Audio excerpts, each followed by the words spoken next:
Selamat pagi, Assalamualaikum warahmatullahi wabarakatuh.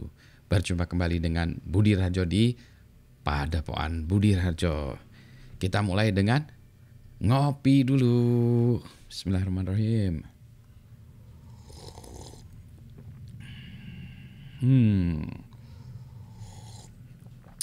Kopinya pagi ini agak aneh dari Rwanda ya. Rwanda Manyana. Ini saya buat agak light, jadi kurang nendang bisa ya. Tapi enak nih kopinya. Maksudnya enaknya tuh hanya ini ya, nggak ada aneh-anehnya. Oke, kita bahas yang sedang rame sekarang yaitu ChatGPT. ChatGPT apa? ChatGPT itu adalah apa sih namanya nih ya? Layanan OpenAI. Sebentar, saya nyalakan dulu untuk saya tunjukkan ya. Nah ini saya tampilkan ini ChatGPT ya. Ini kalau lihat ini ya chat.openai.com. Nah silahkan dilihat di situ. Ya ini kan chatbot ya. Selamat pagi misalnya gitu ya. Nanti dia ngejawab macam-macam lah gitu ya. Nah itu ya. Nah gitu ya apa yang dapat saya bantu hari ini. Nah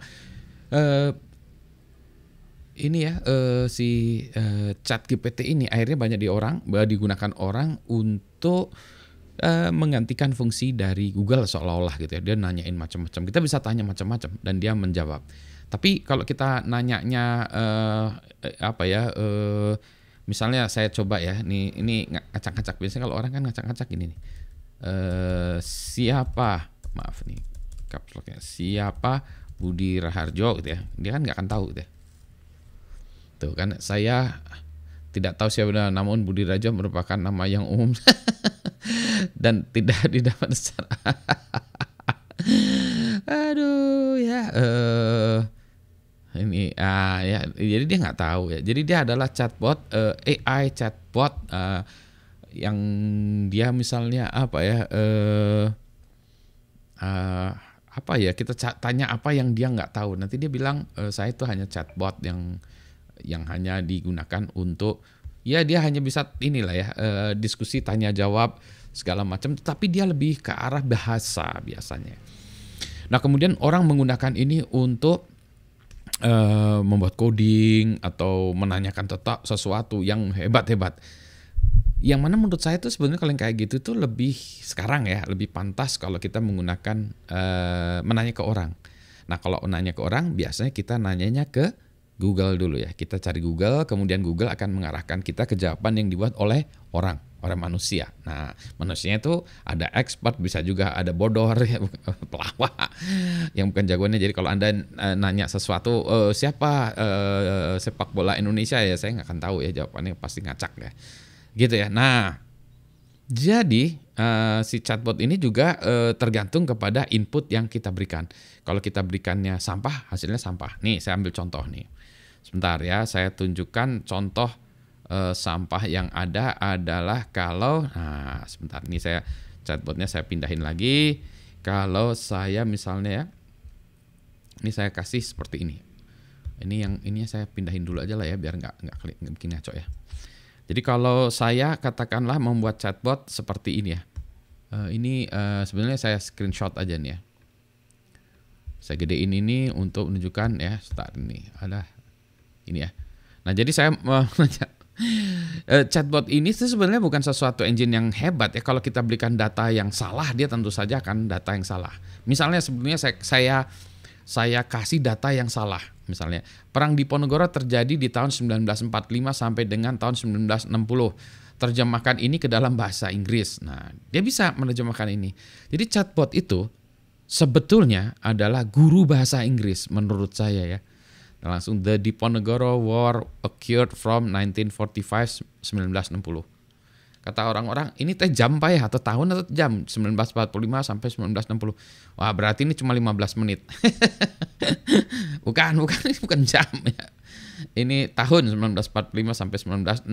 Nah, setelah ini saya berikan data yang kacau, kemudian saya tanya, when was Diponegoro War? Nah, dia akan jawab 1945 dan 1960. Tentu saja ini data yang salah. Jadi Anda tahu sebenarnya perang Diponegoro kapan? Nah, ya, sebenarnya chatbotnya ini juga sebetulnya kalau nggak kita kasih data yang kacau ya, dia akan jawabnya juga benar ya. Nih misalnya saya kasih contoh data yang benarnya ya, sebentar. Data yang benarnya saya kasih contoh, saya gedein aja ya lagi. Ya, jadi kalau saya mulai sesuatu dan kebetulan saya bilang kapan terjadinya perang Diponegoro, nah pasti dia akan menjawab yang benar 1825 sampai dengan 1830. Wah ini habis maghrib ya 1825. Aduh hanya 5 menit ya, bukan ya. Ini tahun ini bukan jam. Ya, jadi ini dia benar. Nah ini saya nggak tahu ngambilnya dari mana. Wikipedia katanya ya. Nah kalau ini saya ngotot ya, saya kasih data yang salah juga ya. Ini saya kasih data yang salah lagi ya. Bentar ya, saya tambahin gitu ya. Ini saya tambahin, saya terusin gitu ya. Saya terusin. Maaf, saya terusin lagi ya. Sesi yang tadi ya, saya terusin lagi. Misalnya saya terusin lagi, kan kapan terjadi perang Diponegoro? Nah, dia jawabnya benar ya. Terus kemudian saya kasih fakta yang kacau ya. Perang Diponegoro terjadi di tahun 1945 sampai 1960. Wah dia bilang maaf gitu ya. Tapi perang Diponegoro terjadi pada 1925. Gitu ya. Ini terus yang ini dilanjutkan seperti yang tadi ya. Ya rewrite dari yang tadi. Tapi dia tahu ya, oh ya ini yang benar, berarti yang ini bukan yang itu. Ya jadi seperti itu ya. Jadi dia sebetulnya ya kalau menurut saya dia sebetulnya nggak tahu-tahu amat ya. Jadi dia bukan knowledge ya, tidak berknowledge.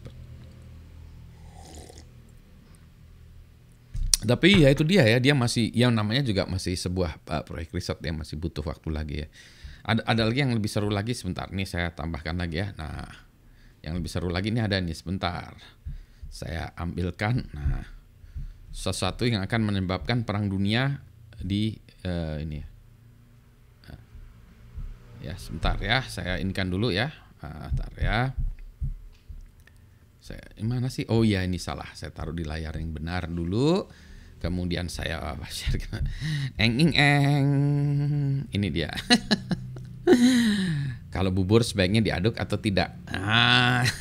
Jawabannya bubur sebaiknya diaduk agar teksturnya terdistribusi ya dengan merata. Selain itu adukan bubur juga bisa mencegah terjadinya pembentukan kulit di atas bubur yang dapat menyebabkan bubur kering dan tidak enak lagi. Namun jika Anda tidak ingin mengaduk bubur, Anda bisa menutup panci bubur dengan rapat dan mengatur api tidak terlalu besar. Oh ini dia masaknya nih, lagi masaknya. Kalau udah disajikan nggak tahu ya. Tapi Anda juga bisa cobain ya bubur ayam sebaiknya diatur tidak gitu ya. Yang ini, nah dia nangkapnya ini masih agak salah ya, nangkapnya pas lagi masaknya. Tapi kalau disajikan, nah disajikan ini adalah sesuatu yang menyebabkan perang dunia ketiga. Anda aliran bubur yang diaduk atau tidak diaduk? Saya aliran tidak diaduk. Aduh, jadi kalau dia bilang diaduk, wah ini ngajak gelut nih ya. Ini si siapa namanya ChatGPT. Tapi balik lagi ya. Jadi yang ingin saya sampaikan apa? Yang saya ingin sampaikan sebetulnya si ChatGPT itu, dan nanti Anda lihat deh, dia ngakunya memang bahasa itu sebetulnya natural language processing ya. Jadi dia NLP, natural language ya. Jadi dia bicara tentang, jadi dia bukan knowledge management. Suatu saat jika nanti ya OpenAI-nya ini disambungkan lebih banyak ke sumber-sumber yang lain, maka dia bisa menjawab yang lebih baik. Nah masalahnya sekarang kalau misalnya ya ada dua kubu kayak tadi, misalnya bubur diaduk dan tidak diaduk gitu ya. Dan dia harus make decision gitu ya. Nah itu yang susah. Kalau kita cari dengan Google, nah kita tergantung dari pilihan kita. Kita mau jawabnya yang mana. Jadi lebih ke arah cocokologi ya. Ya pembenaran nih. Jadi sebenarnya kita nyari informasi di internet itu bukan mencari kebenaran, tapi kita mencari pembenaran. Kita cari hal-hal yang mendukung opini kita. Nah, inilah dia. Nah, kita belum tahu alirannya nih si ChatGPT kemana ya. Kalau dia memang hanya guru bahasa Inggris ya jangan disalahkan. Kalau guru bahasa Inggris ditanya siapa yang akan memenangkan liga sepak bola Inggris semester ini sesi ini ya, season ini gitu. Ya dia akan jawab, tapi tentu saja jawabannya kan bisa ngaco ya, sama seperti ini. Jadi lagi-lagi apa? ChatGPT adalah guru bahasa Inggris. Ya. Pak kalau guru bahasa Inggris ditanya dengan quantum physics gimana? Ya bisa aja sih, bisa aja jawabnya. Bisa benar dan bisa tidak benar. Kalau dia ngambilnya dari Wikipedia ya siapapun yang mensuplainya itulah ya yang dianggap kebenaran versi si ChatGPT yang dia akan menjawabnya dengan jawaban itu. Gitu ya. Nah, bagaimana opini Anda? Selamat pagi, Assalamualaikum warahmatullahi wabarakatuh. Ngopi dulu ya. Sehat-sehat, yang penting sehat semuanya.